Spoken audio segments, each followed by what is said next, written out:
ਦੋਸਤੋ ਪੰਜਾਬੀ ਟ੍ਰਿਬਿਊਨ ਦੇ ਰੋਜ਼ਾਨਾ ਪ੍ਰੋਗਰਾਮ ਵੇਲੇ ਦੀ ਗੱਲ ਵਿੱਚ ਤੁਹਾਡਾ ਸਵਾਗਤ ਹੈ।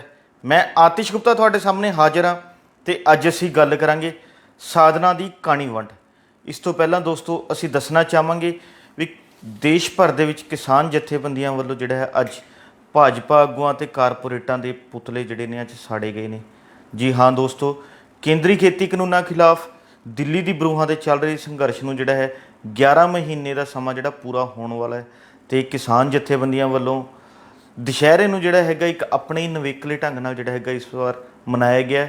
ਪਿਛਲੇ ਸਾਲ ਵੀ ਉਹਨਾਂ ਵੱਲੋਂ ਜਿਹੜਾ ਹੈਗਾ ਮੋਦੀ ਦੇ, ਯੋਗੀ ਦੇ ਤੇ ਕਾਰਪੋਰੇਟ ਘਰਾਣਿਆਂ ਦੇ, ਸ਼ਾਹ ਦੇ, ਇਸ ਤਰ੍ਹਾਂ ਭਾਜਪਾ ਆਗੂਆਂ ਦੇ ਜਿਹੜੇ ਪੁਤਲੇ ਫੂਕੇ ਗਏ ਸੀ ਤੇ ਇਸ ਵਾਰ ਫਿਰ ਜਿਹੜਾ ਹੈ ਕਿਸਾਨ ਜਥੇਬੰਦੀਆਂ ਨੇ ਦੇਸ਼ ਭਰ ਦੇ ਵਿੱਚ ਦੁਸ਼ਹਿਰੇ ਨੂੰ ਇੱਕ ਨਵੇਕਲੇ ਢੰਗ ਨਾਲ ਮਨਾਇਆ ਗਿਆ। ਤੇ ਜੇਕਰ ਦੇਖੀਏ ਤਾਂ ਰਵਾਇਤੀ ਤੌਰ 'ਤੇ ਦੁਸ਼ਹਿਰੇ ਮੌਕੇ ਜਿਹੜਾ ਹੈਗਾ ਰਾਵਣ, ਕੁੰਭਕਰਨ ਅਤੇ ਮੇਘਨਾਥ ਦੇ ਪੁਤਲੇ ਜਿਹੜੇ ਹੈਗੇ ਸਾੜੇ ਜਾਂਦੇ ਨੇ ਤੇ ਕਿਹਾ ਜਾਂਦਾ ਵੀ ਕਿ ਬਦੀ ਤੇ ਨੇਕੀ ਦੀ ਜਿੱਤ ਦਾ ਜਿਹੜਾ ਪ੍ਰਤੀਕ ਇਹ ਦੁਸ਼ਹਿਰੇ ਦਾ ਤਿਉਹਾਰ ਹੈ ਇਹ ਧੂਮਧਾਮ ਨਾਲ ਮਨਾਇਆ ਜਾਂਦਾ। ਤੇ ਇਸ ਵਾਰ ਕਿਸਾਨ ਜਥੇਬੰਦੀਆਂ ਨੇ ਬਦੀ ਤੇ ਨੇਕੀ ਦੀ ਜਿੱਤ ਦਾ ਜਿਹੜਾ ਇਹ ਤਿਉਹਾਰ ਹੈ ਆਪਣੇ ਢੰਗ ਨਾਲ ਮਨਾਇਆ ਤੇ ਉਹਨਾਂ ਵੱਲੋਂ ਜਿਹੜਾ ਹੈ ਭਾਜਪਾ ਆਗੂਆਂ ਤੇ ਕਾਰਪੋਰੇਟਾਂ ਦੇ ਜਿਹੜੇ ਹੈ ਪੁਤਲੇ ਸਾੜੇ ਗਏ ਨੇ। ਉਹਨਾਂ ਦਾ ਕਹਿਣਾ ਹੈ ਵੀ ਕਿ ਜਿਹੜਾ ਭਾਰਤ ਦੇਸ਼ ਦੇ ਵਿੱਚ ਮੌਜੂਦਾ ਸਮੇਂ ਜੋ ਹਾਲਾਤ ਹੈ, ਚਾਹੇ ਖੇਤੀ ਕਾਨੂੰਨਾਂ ਨੂੰ ਲੈ ਕੇ ਪਿਛਲੇ 10 ਮਹੀਨਿਆਂ ਤੋਂ ਸੰਘਰਸ਼ ਚੱਲ ਰਿਹਾ ਜਿਸ 'ਚ 750 ਤੋਂ ਵੱਧ ਕਿਸਾਨ ਸ਼ਹੀਦ ਹੋ ਚੁੱਕੇ ਨੇ, ਚਾਹੇ ਦੇਸ਼ ਵਿੱਚ ਅਰਥ ਵਿਵਸਥਾ 'ਤੇ ਮਾੜੇ ਅਸਰ ਜਿਹੜੇ ਪੈ ਰਹੇ ਨੇ, ਇਸ ਤਰ੍ਹਾਂ ਹੋਰ ਜਿਹੜੇ ਹਾਲਾਤ ਦੇਸ਼ ਦੇ ਇਸ ਟਾਈਮ ਬਣੇ ਹੋਏ ਨੇ, ਇਹਨਾਂ ਦੇ ਪਿੱਛੇ ਜਿਹੜਾ ਹੈਗਾ ਕੇਂਦਰ ਸਰਕਾਰ ਕਹਿ ਲਓ ਜਾਂ ਭਾਰਤੀ ਜਨਤਾ ਪਾਰਟੀ ਦਾ ਹੱਥ ਹੈ ਤੇ ਜੋ ਕਿ ਕਾਰਪੋਰੇਟਾਂ ਨੂੰ ਦੇਸ਼ ਵੇਚਣ ਲੱਗੀ ਹੋਈ ਹੈ। ਇਸੇ ਦੇ ਰੋਸ ਵਿੱਚ ਅੱਜ ਦੇਸ਼ ਭਰ ਦੇ ਵਿੱਚ ਜਿਹੜਾ ਕਿਸਾਨ ਜਥੇਬੰਦੀਆਂ ਨੇ ਭਾਜਪਾ ਆਗੂਆਂ ਅਤੇ ਕਾਰਪੋਰੇਟਾਂ ਦੇ ਪੁਤਲੇ ਸਾੜੇ ਨੇ। ਤੇ ਜੇਕਰ ਗੱਲ ਕਰੀਏ ਪੰਜਾਬ ਦੀ, ਪੰਜਾਬ ਵਿੱਚ ਲਗਭਗ 125 ਤੋਂ ਵੱਧ ਥਾਵਾਂ 'ਤੇ ਜਿਹੜੇ ਹੈਗਾ ਅੱਜ ਪੁਤਲੇ ਸਾੜੇ ਗਏ ਨੇ। ਤੇ ਦੂਜੇ ਪਾਸੇ ਗੁਆਂਢੀ ਸੂਬਾ ਹਰਿਆਣੇ ਦੀ ਗੱਲ ਕਰੀਏ, ਹਰਿਆਣੇ ਵਿੱਚ ਵੀ ਵੱਖ-ਵੱਖ ਥਾਵਾਂ 'ਤੇ ਵਿਸ਼ੇਸ਼ ਤੌਰ 'ਤੇ ਅੰਦੋਲਨਾਂ ਵਾਲੀ ਥਾਵਾਂ 'ਤੇ ਤਾਂ ਸਾਰੀ ਥਾਵਾਂ 'ਤੇ ਹੈ। ਇਸ ਤੋਂ ਇਲਾਵਾ ਸ਼ਹਿਰਾਂ 'ਚ, ਪਿੰਡਾਂ ਜਿਹੜੇ ਹੈ ਭਾਜਪਾ ਆਗੂਆਂ ਅਤੇ ਕਾਰਪੋਰੇਟਾਂ ਦੇ ਪੁਤਲੇ ਸਾੜੇ ਗਏ ਨੇ। ਜੇਕਰ ਦੇਖੀਏ ਤਾਂ ਸਭ ਤੋਂ ਵੱਡਾ ਪੁਤਲਾ ਜਿਹੜਾ ਹੈਗਾ ਜੀਂਦ ਦੇ ਵਿੱਚ ਸਾੜਿਆ ਗਿਆ, ਜਿੱਥੇ 70 ਫੁੱਟ ਦਾ ਉਹਨਾਂ ਨੇ ਭਾਜਪਾ ਆਗੂਆਂ ਅਤੇ ਕਾਰਪੋਰੇਟਾਂ ਦਾ ਪੁਤਲਾ ਬਣਾਇਆ, ਜਿਸ 'ਤੇ ਆਪਣੇ ਰੋਸ ਵਜੋਂ ਭਾਜਪਾ ਆਗੂਆਂ ਦੀ ਤਸਵੀਰਾਂ ਲਾ ਕੇ ਸਾੜਿਆ ਗਿਆ ਤੇ ਕੇਂਦਰ ਸਰਕਾਰ ਦੇ ਖਿਲਾਫ ਨਾਅਰੇਬਾਜ਼ੀ ਕੀਤੀ ਗਈ ਹੈ। ਕਿਸਾਨ ਜਥੇਬੰਦੀਆਂ ਦਾ ਇਹੋ ਕਹਿਣਾ ਹੈ ਕਿ ਜੋ ਦੇਸ਼ ਦੇ ਮੌਜੂਦਾ ਹਾਲਾਤ ਨੇ ਇਸ ਦੇ ਪਿੱਛੇ ਭਾਜਪਾ ਅਤੇ ਕੇਂਦਰ ਸਰਕਾਰ ਦਾ ਹੱਥ ਹੈ ਤੇ ਕੇਂਦਰ ਸਰਕਾਰ ਨੂੰ ਜਿਹੜਾ ਹੈ ਆਪਣੇ ਫੈਸਲਿਆਂ 'ਤੇ ਮੁੜ ਵਿਚਾਰ ਕਰਨਾ ਚਾਹੀਦਾ, ਕਾਨੂੰਨ ਵਾਪਸ ਲੈ ਕੇ ਜਿਹੜਾ ਹੈ ਹਾਲਾਤਾਂ ਨੂੰ ਸੰਵਾਰਨ ਦੀ ਕੋਸ਼ਿਸ਼ ਕਰਨੀ ਚਾਹੀਦੀ ਹੈ। ਪਰ ਮੌਜੂਦਾ ਸਮੇਂ ਭਾਜਪਾ ਜਿਹੜੀ ਹੈ ਆਪਣੀ ਅੜੀਅਲ ਰਵੱਈਏ 'ਤੇ ਜਿਹੜਾ ਹੈ ਬਰਕਰਾਰ ਰਹਿ ਰਹੀ ਹੈ ਤੇ ਉਹ ਆਪਣਾ ਫੈਸਲਾ ਜਿਹੜਾ ਵਾਪਸ ਲੈਣ ਲਈ ਤਿਆਰ ਨਹੀਂ ਹੈ। ਤੇ ਉੱਥੇ ਹੀ ਕਿਸਾਨ ਜਥੇਬੰਦੀਆਂ ਵੀ ਵਾਰ-ਵਾਰ ਇਹੀ ਐਲਾਨ ਕਰ ਰਹੀਆਂ ਨੇ ਜਦੋਂ ਤੱਕ ਤਿੰਨੋਂ ਖੇਤੀ ਕਾਨੂੰਨ ਰੱਦ ਨਹੀਂ ਕੀਤੇ ਜਾਣਗੇ ਤੇ ਫਸਲਾਂ ਨੂੰ MSP ਤੇ ਖਰੀਦ ਦੀ ਜਿਹੜਾ ਕਾਨੂੰਨ ਗਰੰਟੀ ਦਾ ਜਿਹੜਾ ਕਾਨੂੰਨ ਨਹੀਂ ਲਿਆਂਦਾ ਜਾਂਦਾ ਉਦੋਂ ਤੱਕ ਉਹਨਾਂ ਦਾ ਇਹ ਅੰਦੋਲਨ ਜਾਰੀ ਰਹੇਗਾ।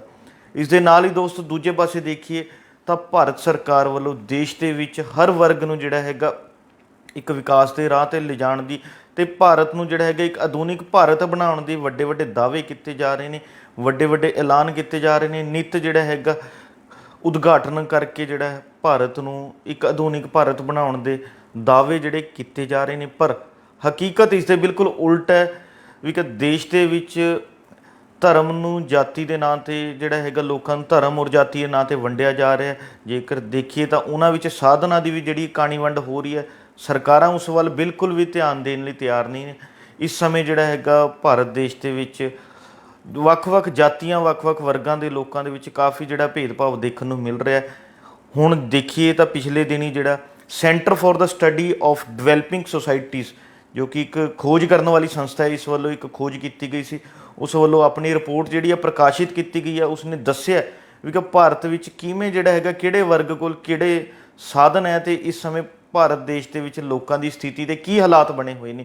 ਉਹਨਾਂ ਨੇ ਦੱਸਿਆ ਵੀ ਕਿ ਇਹ ਤੁਹਾਨੂੰ ਇਸ ਤੋਂ ਪਹਿਲਾਂ ਇਹ ਵੀ ਦੱਸ ਦਈਏ ਵੀ ਕਿ ਇਹ ਸਰਵੇਖਣ ਉਹਨਾਂ ਵੱਲੋਂ ਸਾਲ 2019 'ਚ ਜਿਹੜਾ ਹੈ ਕੀਤਾ ਗਿਆ ਸੀ। ਉਸ ਵਿੱਚ ਮੁੱਖ ਤੌਰ 'ਤੇ ਘਰ ਅਤੇ ਜ਼ਮੀਨ ਤੋਂ ਇਲਾਵਾ ਜਿਹੜਾ ਹੈਗਾ ਦੇ ਨਾਲ ਨਾਲ 5 ਜਿਹੜੇ ਹੈਗੇ ਪੈਮਾਨੇ ਉਹਨਾਂ ਨੇ ਰੱਖੇ ਗਏ ਸੀ ਵੀ ਕਿ ਹਰ ਵਿਅਕਤੀ ਕੋਲ ਜਿਹੜਾ ਮੌਜੂਦਾ ਸਮੇਂ 5 ਸਾਧਨ ਜਿਹੜੇ ਹੋਣੇ ਚਾਹੀਦੇ ਨੇ, ਜਿਸ ਵਿੱਚ ਕਾਰ, ਘਰ ਦੇ ਵਿੱਚ AC, ਕੰਪਿਊਟਰ, ਫਰਿੱਜ ਅਤੇ ਟੈਲੀਵਿਜ਼ਨ ਨੂੰ ਲੈ ਕੇ ਜਿਹੜਾ ਉਹਨਾਂ ਨੇ ਇਹ ਸਰਵੇਖਣ ਕੀਤਾ ਸੀ, ਜਿਸ ਦੀ ਰਿਪੋਰਟ ਆਉਂਦੀ ਹੈ। ਉਸ ਰਿਪੋਰਟ ਤੋਂ ਪਤਾ ਲੱਗਦਾ ਵੀ ਕਿ ਭਾਰਤ ਦੇਸ਼ ਦੇ ਵਿੱਚ ਸਿਰਫ 3% ਅਜਿਹੇ ਲੋਕ ਨੇ ਜਿਨ੍ਹਾਂ ਦੇ ਘਰ ਦੇ ਵਿੱਚ ਇਹ ਪੰਜੋ ਸਾਧਨ ਜਿਹੜੇ ਨੇ ਪਾਏ ਜਾਂਦੇ ਨੇ ਤਾਂ ਪਤਾ ਲੱਗਦਾ ਜਿੱਥੇ ਦੇਸ਼ ਇੱਕ ਆਧੁਨਿਕ ਭਾਰਤ ਤੇ ਵਿਕਾਸ ਦੇ ਰਾਹ ਤੇ ਚੱਲਣ ਵਾਲਾ ਦੇਸ਼ ਕਹਾਂਦਾ ਤੇ ਉੱਥੇ ਇਹੋ ਜਿਹੀਆਂ ਪੰਜੋ ਸਹੂਲਤਾਂ ਵਾਲਾ ਜਿਹੜੇ ਸਿਰਫ 3% ਲੋਕ ਨੇ।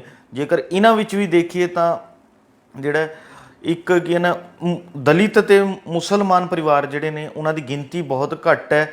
ਜ਼ਿਆਦਾਤਰ ਗਿਣਤੀ ਜਿਹੜੀ ਹੈ ਉਹ ਹੋਰ ਹਿੰਦੂ ਅਤੇ ਉੱਚ ਵਰਗ ਦੇ ਲੋਕਾਂ ਦੀ ਗਿਣਤੀ ਜ਼ਿਆਦਾ ਪਾਈ ਜਾ ਰਹੀ ਹੈ। ਇਸ ਦੇ ਨਾਲ ਹੀ ਸਿੱਖ ਧਰਮ ਦੇ ਲੋਕਾਂ ਦੀ ਜਿਹੜੀ ਆਪਣੀ ਉਹਨਾਂ ਦੇ ਹਾਲਾਤ ਵੀ ਬਹੁਤ ਵਧੀਆ ਨੇ, ਪਰ ਇਸ ਸਮੇਂ ਦੇਸ਼ ਦੇ ਵਿੱਚ ਅਨੁਸੂਚਿਤ ਜਾਤੀਆਂ ਅਤੇ ਮੁਸਲਿਮ ਧਰਮ ਦੇ ਲੋਕਾਂ ਕੋਲ ਇਹ ਪੰਜੋਂ ਸਹੂਲਤਾਂ ਤੋਂ ਜਿਹੜਾ ਬਹੁਤ ਪਿੱਛੇ ਨੇ। ਵੀ ਕਿ ਉਹਨਾਂ ਕੋਲ ਬਹੁਤ ਥੋੜ੍ਹੀ ਗਿਣਤੀ ਹੈ ਵੀ ਕਿ ਜਿਨ੍ਹਾਂ ਕੋਲ ਇਹੋ ਜਿਹੀਆਂ ਪੰਜੋਂ ਸਹੂਲਤਾਂ ਜਿਹੜੀਆਂ ਇੱਕ ਘਰ ਦੇ ਵਿੱਚ ਪਾਈਆਂ ਜਾਂਦੀਆਂ ਹੋਣ।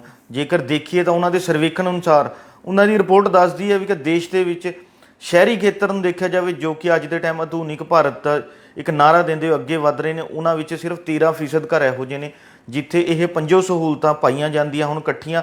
ਇਸ ਦੇ ਨਾਲ ਹੀ ਕਸਬਿਆਂ 'ਚ ਦੇਖੀਏ ਤਾਂ ਉੱਥੇ 5% ਅਤੇ ਜੇਕਰ ਪਿੰਡਾਂ ਵਿੱਚ ਦੇਖੀਏ ਤਾਂ ਉੱਥੇ 1% ਪਰਿਵਾਰ ਹੀ ਅਜਿਹੇ ਨੇ ਜਿੱਥੇ ਇਹ ਪੰਜੋ ਸਹੂਲਤਾਂ ਜਿਹੜੀਆਂ ਹੈ ਇਕੱਠੀਆਂ ਇੱਕੋ ਛੱਤ ਥੱਲੇ ਸਾਨੂੰ ਦੇਖਣ ਨੂੰ ਮਿਲ ਸਕਦੀਆਂ ਨੇ। ਇਸ ਤੋਂ ਪਤਾ ਲੱਗਦਾ ਵੀ ਕਿ ਭਾਰਤ ਦੇ ਵਿੱਚ ਮੌਜੂਦਾ ਹਾਲਾਤ ਇਸ ਟਾਈਮ ਕਿੱਥੇ ਨੇ ਤੇ ਭਾਰਤ ਕਿੱਥੇ ਸਟੈਂਡ ਕਰਦਾ। ਇਹਨਾਂ ਵਿੱਚੋਂ ਵੀ ਗੱਲ ਕਰੀਏ ਭਾਰਤ ਦੇਸ਼ ਵਿੱਚੋਂ ਦਿੱਲੀ, ਪੰਜਾਬ, ਕੇਰਲ ਤੇ ਗੋਆ, ਉਹਨਾਂ ਵਿੱਚ ਇਹ ਸਾਧਨ ਜਿਹੜੇ ਨੇ ਜ਼ਿਆਦਾ ਪਾਏ ਜਾਂਦੇ ਨੇ। ਤੇ ਇਸ ਦੇ ਨਾਲ ਹੀ ਝਾਰਖੰਡ ਹੋ ਗਿਆ, ਅਸਾਮ ਹੋ ਗਿਆ, ਉੱਥੇ ਇਹਨਾਂ ਦੀ ਗਿਣਤੀ ਬਹੁਤ ਘੱਟ ਹੈ। ਉੱਥੇ ਦੇ ਲੋਕਾਂ ਦਾ ਜਿਹੜਾ ਜੀਵਨ ਜਿਉਣ ਦਾ ਪੱਧਰ ਹੈ ਉਹ ਹਲੇ ਵੀ ਜਿਹੜਾ ਬਹੁਤ ਪਿਛੋਕੜ 'ਚ ਚੱਲ ਰਿਹਾ। ਉੱਥੇ ਦੇ ਲੋਕ ਹਲੇ ਵੀ ਇਹਨਾਂ ਆਧੁਨਿਕ ਸਹੂਲਤਾਂ ਤੋਂ ਕਹਿ ਲਈਏ ਤਕਨੀਕੀ ਸਹੂਲਤਾਂ ਤੋਂ ਬਹੁਤ ਪਿੱਛੇ ਨੇ। ਉਹਨਾਂ ਨੂੰ ਇਸ ਲਈ ਬਹੁਤ ਜੱਦੋ ਜਹਿਦ ਕਰਨੀ ਪੈ ਰਹੀ ਹੈ। ਤੇ ਇੱਕ ਗੱਲ ਵੱਡੀ ਇਹ ਵੀ ਆਉਂਦੀ ਹੈ ਵੀ ਇਕੱਲਾ ਸੈਂਟਰ ਫੋਰ ਦਾ ਸਟੱਡੀਜ਼ ਆਫ ਡਿਵੈਲਪਿੰਗ ਸੋਸਾਇਟੀ ਜਿਹੜੀ ਇਹ ਸਰਵੇਖਣ ਏਜੰਸੀ ਹੈ, ਇਹਦਾ ਹੀ ਨਹੀਂ ਹੋਰ ਕੌਮਾਂਤਰੀ ਪੱਧਰ 'ਤੇ ਜਿਹੜੀ ਸਰਵੇਖਣ ਕਰਨ ਵਾਲੀਆਂ ਏਜੰਸੀਆਂ ਉਹਨਾਂ ਦੇ ਜੇਕਰ ਆંકੜੇ ਦੇਖੀਏ ਤਾਂ ਉਹਨਾਂ ਦੇ ਆંકੜਿਆਂ ਤੋਂ ਵੀ ਪਤਾ ਲੱਗਦਾ ਵੀ ਕਿ ਭਾਰਤ ਦੇ ਮੌਜੂਦਾ ਹਾਲਾਤ ਕੀ ਨੇ। ਉਹ ਵੀ ਇਹੀ ਚੀਜ਼ ਸਪਸ਼ਟ ਕਰਦੇ ਨੇ। ਪਿਛਲੇ ਦਿਨੀ ਗਲੋਬਲ ਇੰਡੈਕਸ ਵੱਲੋਂ ਜਿਹੜਾ ਇੱਕ ਰਿਪੋਰਟ ਪ੍ਰਕਾਸ਼ਿਤ ਕੀਤੀ ਗਈ ਸੀ ਜਿਸ ਵਿੱਚ ਉਹਨਾਂ ਨੇ ਦੱਸਿਆ ਸੀ ਵੀ ਕਿ ਭਾਰਤ ਦਾ ਦੁਨੀਆ ਦੇ ਵਿੱਚ ਜਿਹੜਾ ਹੈਗਾ ਇਸ ਸਮੇਂ 102ਵਾਂ ਸਥਾਨ ਹੈ। ਜੇਕਰ ਦੇਖੀਏ ਤਾਂ ਪਿਛਲੇ ਸਾਲ ਉਹ 94ਵਾਂ ਸੀ, ਜੋ ਕਿ ਇਸ ਵਾਰ 102ਵਾਂ ਸਥਾਨ ਜਿਹੜਾ ਹੈਗਾ ਭਾਰਤ ਦਾ ਹੋ ਚੁੱਕਿਆ। ਉਸ ਏਜੰਸੀ ਵੱਲੋਂ 4 ਮੁੱਖ ਤੌਰ 'ਤੇ ਪੈਮਾਨੇ ਦੇ ਆਧਾਰ 'ਤੇ ਉਹ ਸਰਵੇਖਣ ਕੀਤਾ ਗਿਆ ਸੀ, ਜਿਹਦੇ ਵਿੱਚ ਸਭ ਤੋਂ ਪਹਿਲੀ ਗੱਲ ਤਾਂ ਇਹ ਸੀ ਕਿ ਭਾਰਤ ਦੇ ਕਿੰਨੇ ਕੁ ਲੋਕਾਂ ਨੂੰ ਜਿਹੜਾ ਹੈਗਾ ਭਰਪੇਟ ਜਿਹੜਾ ਹੈਗਾ ਭੋਜਨ ਮਿਲ ਰਿਹਾ, ਉਹਨਾਂ ਨੂੰ ਜਿੰਨੀ ਲੋੜ ਹੈ ਉਨੀ ਖੁਰਾਕ ਮਿਲ ਰਹੀ ਹੈ। ਇਸ ਦੇ ਨਾਲ ਹੀ ਉਹਨਾਂ ਨੇ ਦੇਖਿਆ ਵੀ ਕਿ 5 ਸਾਲ ਤੋਂ ਛੋਟੀ ਉਮਰ ਦੇ ਬੱਚਿਆਂ ਦੀ ਜਿਹੜੀ ਹੈ ਮੌਤ ਦੀ ਦਰ ਕੀ ਹੈ। ਦੇਸ਼ ਦੇ ਵਿੱਚ ਬਹੁਤ ਵੱਡੇ ਪੱਧਰ 'ਤੇ 5 ਸਾਲ ਤੋਂ ਛੋਟੀ ਉਮਰ ਦੇ ਬੱਚਿਆਂ ਦੇ ਸਹੀ ਪਾਲਣ ਪੋਸ਼ਣ ਨਾ ਹੋਣ ਕਰਕੇ ਉਹਨਾਂ ਦੀ ਮੌਤ ਹੋ ਰਹੀ ਹੈ। ਉਹਨਾਂ ਨੇ ਇਸ ਦੀ ਮੌਤ ਦੀ ਦਰ ਨੂੰ ਦੇਖਿਆ। ਇਸ ਦੇ ਨਾਲ ਹੀ 5 ਸਾਲ ਤੋਂ ਛੋਟੀ ਉਮਰ ਦੇ ਜਿਹੜੇ ਬੱਚੇ ਨੇ ਉਹਨਾਂ ਦੇ ਭਾਰ ਜਿਹੜਾ ਜਿੰਨਾ ਹੋਣਾ ਚਾਹੀਦਾ ਉਸ ਤੋਂ ਭਾਰ ਦਾ ਕਿੰਨੇ ਫੀਸਦ ਬੱਚਿਆਂ ਦਾ ਭਾਰ ਘੱਟ ਹੈ, ਅਤੇ ਉਹਨਾਂ ਦੀ ਜਿਹੜੀ ਹੈ ਉਚਾਈ, ਉਹਨਾਂ ਦਾ ਕੱਦ ਨਾਪਿਆ ਵੀ ਕਿ ਕਿੰਨੇ ਬੱਚਿਆਂ ਦਾ ਕੱਦ ਜਿਹੜਾ ਹੈਗਾ ਲੋੜ ਅਨੁਸਾਰ ਜਿੰਨਾ ਹੋਣਾ ਚਾਹੀਦਾ ਉਹਨਾਂ ਹੈ ਜਾਂ ਨਹੀਂ। ਇਸ ਆਧਾਰ 'ਤੇ ਉਹਨਾਂ ਵੱਲੋਂ ਸਰਵੇਖਣ ਕੀਤਾ ਗਿਆ ਸੀਗਾ ਅਤੇ ਇਹ ਸਰਵੇਖਣ ਦੇ ਬਾਅਦ ਪਤਾ ਲੱਗਦਾ ਵੀ ਕਿ ਭਾਰਤ ਦੇਸ਼ ਬਹੁਤ ਪਿਛੜਦਾ ਜਾ ਰਿਹਾ। ਕਿੱਥੇ ਪਿਛਲੇ ਸਾਲ 94ਵਾਂ ਸਥਾਨ ਸੀ ਅਤੇ ਐਤਕੀ 102ਵੇਂ ਸਥਾਨ 'ਤੇ ਪਹੁੰਚ ਚੁੱਕਿਆ।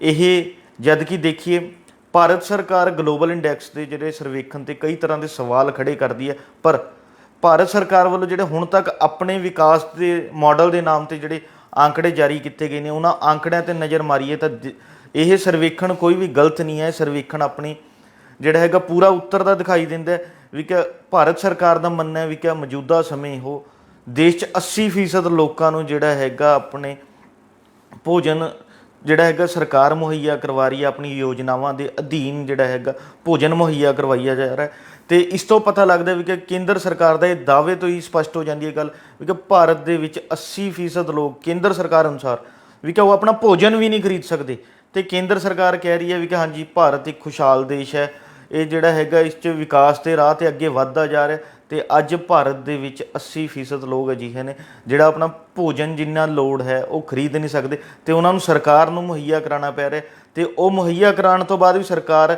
ਕੋਈ ਲੋਕਾਂ ਦੇ ਜਿਵੇਂ ਆਸਾਨ ਕਰ ਰਹੀ ਹੋਵੇ ਉਸ ਤਰ੍ਹਾਂ ਦੇ ਪ੍ਰਚਾਰ ਕਰ ਰਹੀ ਹੈ। ਵਾਰ-ਵਾਰ ਲੋਕਾਂ ਨੂੰ ਜਿਹੜਾ ਹੈਗਾ ਜਲੀਲ ਕਰਨ ਦੀ ਕੋਸ਼ਿਸ਼ ਕਰਦੀ ਹੈ, ਜਿਸ 'ਚ ਭਾਜਪਾ ਆਗੂ ਥਾਂ-ਥਾਂ 'ਤੇ ਜਾ ਕੇ ਤਸਵੀਰਾਂ ਖਿਚਾਉਣ ਦੀ ਕੋਸ਼ਿਸ਼ ਕਰਦੇ ਨੇ ਵੀ ਕਿ ਸਰਕਾਰ ਦੀ ਸਕੀਮ ਦਾ ਸੀ ਇਹ ਲੋਕਾਂ ਨੂੰ ਜਿਹੜਾ ਹੈਗਾ ਫਾਇਦਾ ਦੇ ਰਹੇ ਹਾਂ। ਇਹ ਕੋਈ ਉਹ ਲੋਕਾਂ ਦੇ ਸਾਨ ਨਹੀਂ ਕਰ ਰਹੇ, ਇਹ ਸਰਕਾਰ ਦੀ ਜਿਹੜੀ ਹੈ ਖੁਦ ਦੀ ਜ਼ਿੰਮੇਵਾਰੀ ਬਣਦੀ ਹੈ। ਅਤੇ ਸਰਕਾਰ ਨੂੰ ਚਾਹੀਦਾ ਵੀ ਕਿ ਇਹੋ ਜਿਹੇ ਸਰਵੇਖਣਾਂ ਤੋਂ ਪਤਾ ਲੱਗਦਾ ਭਾਰਤ ਦੇਸ਼ ਦੇ ਜਿਹੜਾ ਮੌਜੂਦਾ ਹਾਲਾਤ ਕੀ ਨੇ, ਲੋਕਾਂ ਦੇ ਜੀਵਨ ਜਿਉਣ ਦਾ ਜਿਹੜਾ ਪੱਧਰ ਕਿੱਥੇ ਖੜਾ ਤੇ ਇਸ ਨੂੰ ਕਿਵੇਂ ਸੁਧਾਰ ਕਰਨਾ ਚਾਹੀਦਾ। ਇਸ ਲਈ ਜਿਹੜਾ ਹੈਗਾ ਸਰਕਾਰ ਨੂੰ ਇਹਨਾਂ ਅੰਕੜਿਆਂ ਤੇ ਗੌਰ ਕਰਨੀ ਚਾਹੀਦੀ ਹੈ ਤੇ ਆਪਣੇ ਜਿਹੜਾ ਹੈਗਾ ਹੋਰ ਨੀਤੀ ਬਣਾਉਣ ਲੱਗੇ ਕਈ ਤਰ੍ਹਾਂ ਦੇ ਜਿਹੜੇ ਹੈਗੇ ਧਿਆਨ ਰੱਖਣ ਦੀ ਲੋੜ ਹੈ। ਜੇਕਰ ਦੇਖੀਏ ਤਾਂ ਕਰੋਨਾ ਮਹਾਮਾਰੀ ਨੂੰ ਆਏ ਨੂੰ ਭਾਰਤ ਦੇਸ਼ 'ਚ 1.5 ਸਾਲ ਤੋਂ ਵੱਧ ਦਾ ਸਮਾਂ ਬੀਤ ਚੁੱਕਾ। ਇਸ ਦੌਰਾਨ ਜਿਹੜਾ ਲੋਕਾਂ ਦਾ ਵੱਡੇ ਪੱਧਰ ਤੇ ਜੀਵਨ ਦਾ ਪੱਧਰ ਜਿਹੜਾ ਹੈਗਾ ਹੋਰ ਨੀਵਾਂ ਹੋਇਆ।